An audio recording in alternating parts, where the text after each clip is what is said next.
아저씨 건물 관리 하나 똑바로 못해요. 잘리고 싶어요. 아니, 너 옛날에 도시락도 못 사다니던 그 거지 새끼 아니야? 어린 시절부터 지독히 쫓아온 가난의 굴레. 돈보다 더 무서운 건 사람들이었습니다. 그리고 이제 저는 더 이상 힘없는 어린아이가 아닙니다. 그래, 나 지금 관리인으로 일해. 그리고 이 건물 내 거야. 매일 밤 12시 세월의 창가에 앉아 조용히 꺼내보는 마음속 이야기들 좋아요와 구독, 알림 설정으로 그 조용한 위로에 함께해주세요. 안녕하세요. 저는 67. 이제 머리에 흰 머리가 제 머리카락보다 많아진 나이의 노인입니다. 아침엔 동네 한 바퀴 돌면서 하늘을 보고 아내랑 조촐하게 밥을 차려 먹고 저녁엔 종종 다리 마사지를 받으며 TV를 보다 잠이 드는 사람이지요. 제 나이에 사연을 보낸다고 하면 대개는 자식 걱정이나 건강 이야기겠지만 오늘 저는 제 지난 날을 돌아보며 꺼내놓는 한 편의 사연이 있습니다.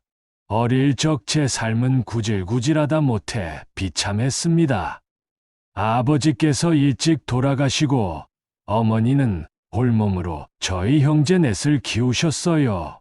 저희는 살던 집이 무너질까봐 비가 오면 서로의 머리 위에 손을 얹고 잠을 청하던 그런 시절을 살았습니다.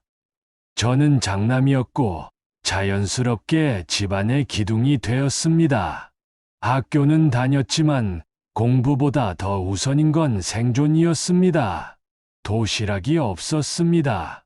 지금도 그때 점심시간이 떠오르면 가슴 한켠이 시립니다. 아이들이 책상에 도시락을 꺼내놓고 먹는 그 시간, 저는 혼자 복도로 나가 수도꼭지를 틀었습니다.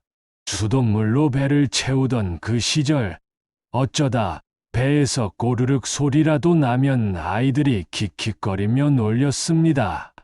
야, 얘 또 굶었대. 어이 건빵 하나 줄까? 1,000원이야. 그 소리들을 들을 때마다 얼굴이 화끈거리고 눈물이 났습니다. 참았지요. 울면 또 놀림받을까봐. 가난은 입을 다물게 하고 사람을 조용하게 만듭니다. 그래서 저는 점점 말수가 줄었습니다.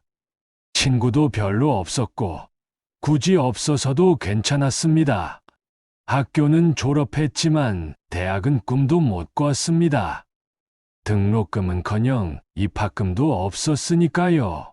그래서 군대 갔다 오자마자 일했습니다. 처음엔 자재 창고에서 물건 나르는 일부터 시작했어요. 그러다 시장에서 좌판도 깔아보고 공장에서 남들 안 하는 일도 도맡아 했습니다. 성실하게 했습니다. 아침 6시에 나가 밤 11시에 들어와도 불평 한마디 안 했어요.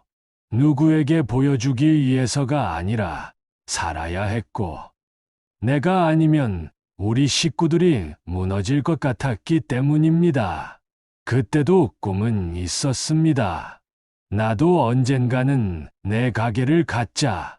그리고 돈 벌면 어머니부터 호강시켜드리자. 그 마음 하나로 버텼어요. 고생 끝에 첫 가게를 연 게 30살 때였습니다. 생선 가게였지요. 남들이 기피하는 자리, 비린내 나고 시끄럽고 손님 상대 힘든 곳이었지만 저는 감사했습니다. 그 자리가 제겐 기회였으니까요. 직접 새벽 시장 가서 물건 떼오고 장사 수완 좋다는 소리 들으면서 조금씩 매출이 늘었고 40쯤에는 같은 골목에 가게가 3개나 됐습니다. 그때 어머니께 처음으로 하얀 이불이 깔린 방을 드렸습니다. 벽지에 곰팡이 없고 창문을 열면 햇살이 들어오는 그런 집이요. 어머니께서 하염없이 우시던 모습이 아직도 눈에 선합니다. 그렇게 몇십 년 일에 미쳐 살다 보니 어느새 자식들은 장성했고 저는 부동산 투자로 건물 몇 채를 갖게 되었습니다. 지금은 청담동 압구정에 건물 몇 개 관리하면서 자식들 손주들 얼굴 보면 하루가 다 갑니다. 저는 제 인생이 자랑스럽습니다. 대학은 못 나왔지만 누구보다 열심히 살았고 한 사람의 인생으로서 충분히 가치 있었다고 생각합니다. 그런데 이상하게도 성공한 후에도 제 옛 동창들은 한 번도 만나고 싶지 않았습니다. 이유는 간단합니다. 제 기억 속 그들은 따뜻한 말 한마디 건넨 적 없는 사람들이었습니다. 누군가 내 어깨를 토닥이며 힘들겠다, 나눠 먹자. 했던 기억이 없습니다. 그래서 연락을 끊고 살았습니다. 좋은 추억이 없는데 굳이 다시 만날 필요가 없었지요. 그런데 얼마 전 작은 사건이 하나 일어났습니다.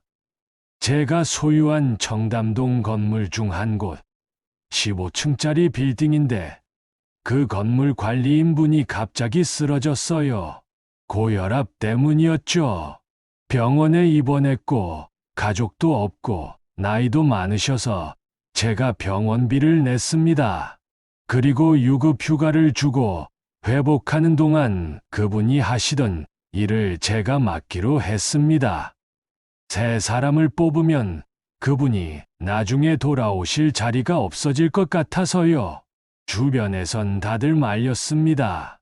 사장님, 그러다 헛소리 들으십니다. 누가 건물주가 직접 쓰레기통 정리합니까? 이미 관리인들 열어두고 계시잖아요. 하지만 저는 그냥 그렇게 하고 싶었습니다. 그렇게 며칠 동안 출퇴근하며 관리인 이름표 달고 청소도 하고 민원도 받으며 지냈습니다. 그러다 3층에 입주한 회사에서 일이 생겼습니다. 처음엔 회의실 불이 나갔다며 전화를 하더니 도착하자마자 대표라는 사람이 인상을 팍 쓰더군요. 왜 이렇게 늦게 오셨어요? 점심시간이에요. 지금 회의 중인데 우리만 불편하잖아요. 이게 하루 이틀도 아니고 관리를 이따위로 하면 어떡해요? 마치 시키는 대로 안 하면 큰일 나는 것처럼 군림하여 들었습니다. 그날은 꾹 참았지만 다음날 또 연락이 왔습니다. 복도 바닥에 물 고여 있어요. 바로 닦으세요. 이러다 누구 다치면 책임질 거예요. 저는 묵묵히 닦았죠. 그리고 며칠 후 대표 부모가 회사를 방문했습니다. 중년의 남성과 여성이 복도에서 저를 보더니 멈칫하더군요. 그러다 그 남자가 입을 열었습니다. 야, 너 최기석 아니야? 순간 등골이 서늘해졌습니다. 저는 고개를 끄덕였고 그 남자는 킬킬거리며 말했어요. 이야, 아직도 이런 일 하고 사냐? 우리 아들 회사에서 관리인이라니 어쩌다 이렇게 살게 됐냐? 그 옆에 여자, 그러니까 그때 저를 비웃던 여학생 중 하나였던 그녀가 손으로 입을 가리며 웃었습니다. 여보, 얘 기억나. 그때 도시락도 못 싸와서 수돗물 마시던 애. 우린 매일 김밥 싸왔는데 얘는 늘 혼자였잖아. 저는 그 순간 손에 들고 있던 걸 놓칠 뻔했습니다. 심장이 두근거리더군요. 숨기고 살던 과거가 들춰졌다는 불쾌함, 아직도 저를 깔보는 그 말투, 모든 게 선명하게 올라왔습니다. 그래, 나 지금 관리인으로 일해. 저는 조용히 말문을 열었습니다. 그리고 이 건물 내 거야. 그들은 그제야 입을 다물고 저를 뚫어지게 보더군요. 참 오랜만에 봤는데 너희는 하나도 안 변했구나. 예전에도 잘난 도시락 흔들며 사람 깔보더니 지금도 여전히 똑같아. 그럼 나도 굳이 예의 차릴 필요 없겠다. 잠시 숨을 고르고 단호하게 말했습니다. 너희 아들 회사 오늘부로 내쫓을 거야. 내 건물엔 사람 무시하는 놈들 설 자리는 없으니까. 그 말을 들은 만식이 녀석이 눈을 휘둥그레 뜨며 손을 내저었습니다. 아니, 그게 그런 뜻은 아니었지. 기서가 그냥 반가워서 예전 생각이 나서 그런 거지. 윤숙이도 황급히 웃으며 말을 덧붙였습니다. 어머머, 우린 그냥 장난으로 한 소리야. 이렇게 큰 건물의 주인이신 줄 몰랐지. 오해하지 마. 우리가 너를 무시할 리가 없잖아. 우리가 언제 그런 식으로 군 적이 있다고. 그래, 옛날 일이잖아. 저는 웃음도 나오지 않았습니다. 그들의 목소리는 억지로 낮추고 있었지만 얼굴에는 놀람과 당혹감, 그리고 자존심이 구겨진 표정이 그대로 드러나 있었습니다. 저는 돌아서서 중개인에게 전화를 걸었습니다. 오늘부로 3층 계약 종료입니다. 내용 증명 보내주세요. 사장님, 뭐 잘못됐습니까?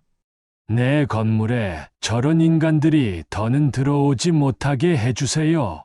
그리고 앞으로 저 회사 대표 이름 있는 회사는 절대 임대 안 됩니다.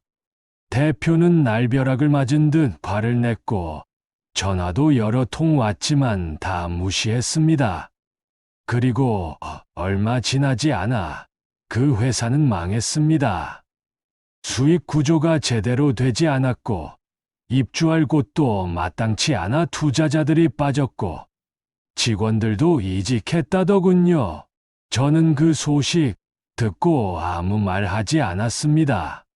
다만 그 관리인이 당한 갑질이 떠올라 검사인 제 막내 동생에게 얘기했죠. 동생은 법적으로 문제될 소지가 충분하다며 조사했고 결국 그 대표는 모욕죄와 업무방해 혐의로 조사를 받았습니다. 관리인 어르신은 합의금으로 1,000만 원을 받았고 그 돈으로 다시 건강 검진을 받으셨습니다. 저는 조용히 뒤에서 지켜봤습니다. 화려하게 복수하지 않았습니다. 다만 조용히, 확실하게 무시당했던 기억 속에 제게 말해주고 싶었습니다. 기서가 괜찮다.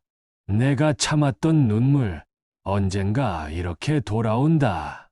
저는 오늘도 아침에 물 한 잔 마십니다. 그리고 속으로 중얼거립니다. 도시락 싸온 너희는 잊었겠지만 수돗물 마시던 나는 잊지 않았다. 혹시 비슷한 일을 겪으셨거나 떠오르는 생각이 있으시다면 댓글로 남겨주세요. 여러분의 경험이나 의견을 함께 나누면 더 큰 위로가 될 수 있습니다.